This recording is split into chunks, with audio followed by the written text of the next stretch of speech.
सोचिए कल सुबह आप उठे और खबर आए कि आज पूरे भारत में एक नया कानून लागू हो गया है। अब सवाल ये है, क्या रातों रात किसी नेता ने फैसला लिया और कानून बन गया, या फिर इसके पीछे महीनों कभी कभी सालों तक चलने वाली एक पूरी प्रक्रिया हो। हम अक्सर सुनते हैं कि सरकार नया कानून ला रही है, संसद में बिल पास हो गया, लेकिन असली सवाल ये है कि आखिर बिल होता क्या है और संसद के अंदर ऐसा क्या होता है कि एक साधारण सा कागज पूरे देश का कानून बन जाता है। सबसे दिलचस्प बात, इस पूरी प्रक्रिया में सिर्फ नेता ही नहीं बल्कि राष्ट्रपति, दोनों सदन, कमेटियां और कई बार आम जनता भी शामिल होती है। और वीडियो के आखिर में मैं आपको एक ऐसी चीज बताऊंगा जिसे जानने के बाद आप समझ जाएंगे कि हर बिल कानून नहीं बन पाता और कई बिल सालों तक क्यों अटक जाते। तो चलिए शुरू करते। सबसे पहले एक बात समझिए, कोई भी कानून सिर्फ इसलिए नहीं बनाया जाता कि सरकार के पास समय है। कानून तब बनता है जब समाज बदलता है। आज से 30 साल पहले ना यूपीआई था, ना सोशल मीडिया, ना ऑनलाइन फ्रॉड इतने बड़े स्तर पर होते थे। लेकिन जैसे जैसे नई समस्याएं आती है वैसे वैसे नए कानूनों की जरूरत पड़ती है। मान लीजिए देश में साइबर क्राइम तेजी से बढ़ रहा है,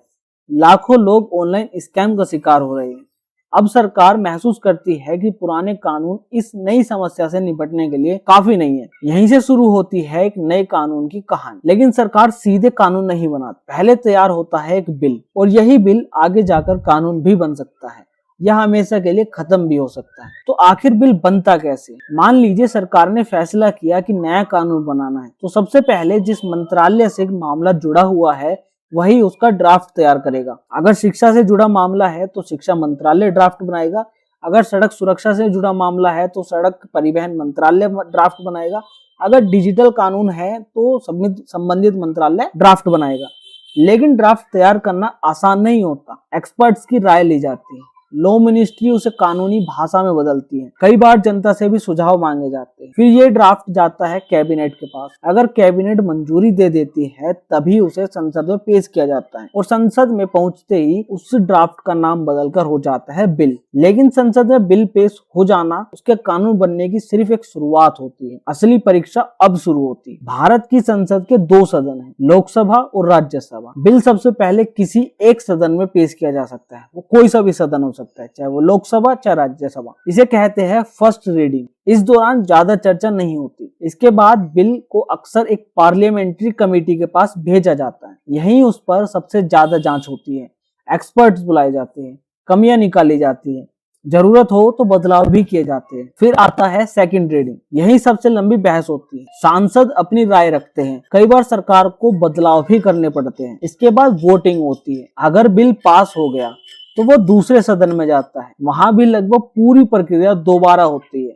अगर दूसरा सदन भी बिल पास कर देता है तो लगता है कि कानून बन गया, लेकिन अभी भी आखिरी दरवाजा बाकी है। दोनों सदन के पास होने के बाद बिल पहुंचता है भारत के राष्ट्रपति के पास। अब राष्ट्रपति के पास कुछ विकल्प होते हैं, या तो वो मंजूरी दे सकते हैं, कुछ मामलों में बिल वापस भेज सकते हैं ताकि संसद उस पर दोबारा विचार कर सके। लेकिन अगर संसद फिर से उसे पास करके भेज देती है तो राष्ट्रपति को मंजूरी देनी होती है। जैसे ही मंजूरी मिलती है तो बिल बन जाता है एक्ट यानी कानून। इसके बाद उसे गवर्नमेंट गजट में प्रकाशित किया जाता है और तय तारीख से वह पूरे देश में लागू हो जाता है। यानी जिस बिल की शुरुआत मंत्रालय के एक ड्राफ्ट से हुई थी वही अब करोड़ों लोगों पर लागू होने वाला कानून बन चुका है। लेकिन यहाँ एक ऐसा सच है जो बहुत कम लोग जानते हैं, भारत में हर बिल कानून नहीं बनता।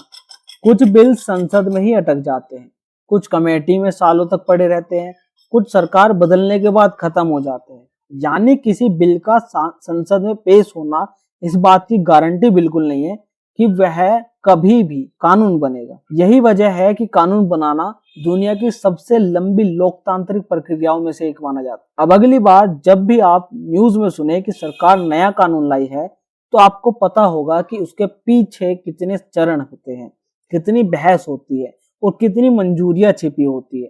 अब मैं आपसे एक सवाल पूछना चाहूंगा कि क्या आपको लगता है कि भारत में कानून बनने की प्रक्रिया आसान होनी चाहिए या इतनी ही लंबी रहनी चाहिए ताकि हर कानून पर अच्छी तरह चर्चा हो सके? अपनी राय नीचे कमेंट में जरूर लिखें। अगर आपको ऐसे ही आसान भाषा में भारत के कानून, संविधान, देश कैसे चलता है या other education related content, technology related चीजें समझनी है तो चैनल को सब्सक्राइब कर लीजिए और जो बेल नोटिफिकेशन आएगा उसको ऑल पर सेट कर लेना, जिससे कोई भी वीडियो आए आपको सबसे पहले पता चले। और स्क्रीन पर दिख रही अगली वीडियो को जरूर देखिए, क्योंकि उसमें हमने बताया है कि भारत का संविधान आखिर बना कैसे और इसे लिखने में लगभग 3 साल क्यों लगे। तो मिलते हैं अगली वीडियो में। नमस्कार।